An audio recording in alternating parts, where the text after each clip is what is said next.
నోము నోచిందో ఏ పూజ చేసిందో పరమేశ నీ వరము పొంది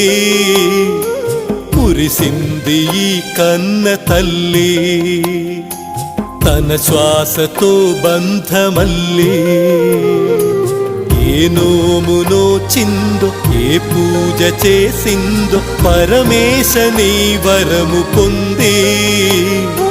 మురిసింది ఈ కన్న తల్లి